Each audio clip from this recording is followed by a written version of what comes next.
Les images qui vont suivre vont vous permettre, au travers de diverses espèces aussi différentes que le sard et la céréole, en passant par la dorade et le barracuda, de découvrir les techniques de pêche les plus couramment utilisées pour leur capture. Tout au long de ce film, tourné sur une période de plusieurs mois entre Cannes et Marseille, les prises ont été effectuées dans des profondeurs d'eau n'excédant pas 20 mètres. Cela pour démontrer que de belles pêches peuvent être encore possibles en Méditerranée dans des profondeurs raisonnables. L'accent sera mis sur un comportement responsable du chasseur. En effet, de nos jours, la priorité du chasseur sous-marin nouvelle génération doit être la préservation des ressources. Le processus écologique est devenu incontournable et les chasseurs sous-marins doivent aussi intégrer cette valeur afin d'espérer vivre leur passion encore longtemps. Le chasseur sous-marin doit devenir acteur et non spectateur de cette évolution qui touche tous les types de pêche récréative.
Le sard commun, par il est très fréquent dans nos eaux, représente une prise assez commune pour le chasseur sous-marin.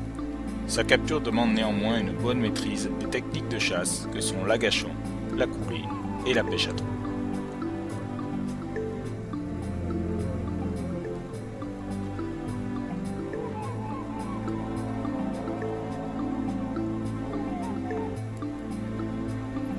La technique de la pêche à trous est certainement la plus appropriée à la capture du sard. Son comportement est alors plus confiant. Mais cela ne doit pas faire croire aux chasseurs que le tir en sera plus facile. En effet, le poisson est très mobile et ses ragues souvent étroites. Pour la pêche à trous, il faut privilégier alors des fusils courts, tels que des 75 ou même moins selon les ragues, car ils seront les plus efficaces.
Une seconde technique pour pêcher le sard est celle de la coulée.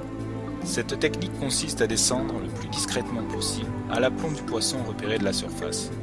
Le tir dans ce cas n'est pas toujours évident, car le poisson ne présente pas son meilleur profil. Pour ce type de pêche, les tirs se font en général d'assez loin et nécessitent des fusils plutôt longs.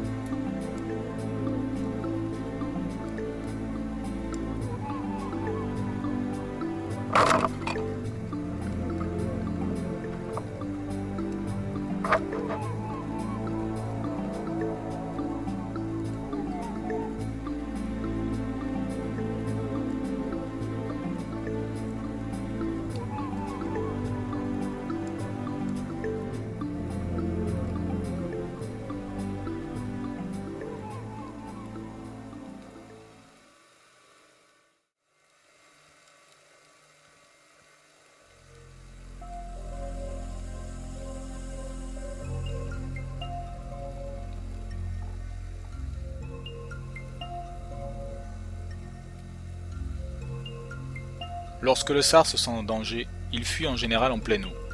Mais il peut aussi s'enraguer quand un trou est proche. Il faut alors réagir rapidement en fléchant le poisson avant qu'il ne ressorte de sa cachette ou qu'il s'y enfonce plus profondément.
Le sard réagit plus ou moins bien à la technique de l'agachon.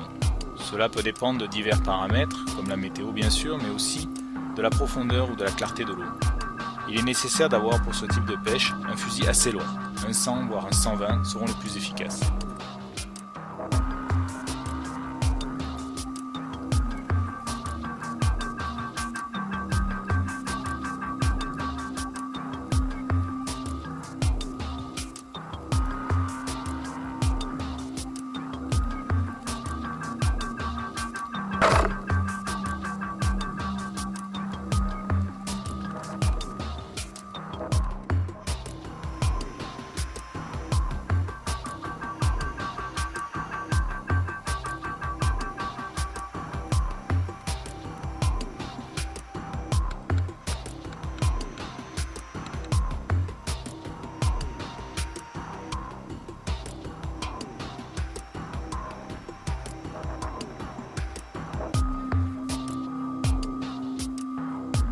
Il est courant de rencontrer des sards fréquentant les mêmes pierres que les corbes, voire les dorades.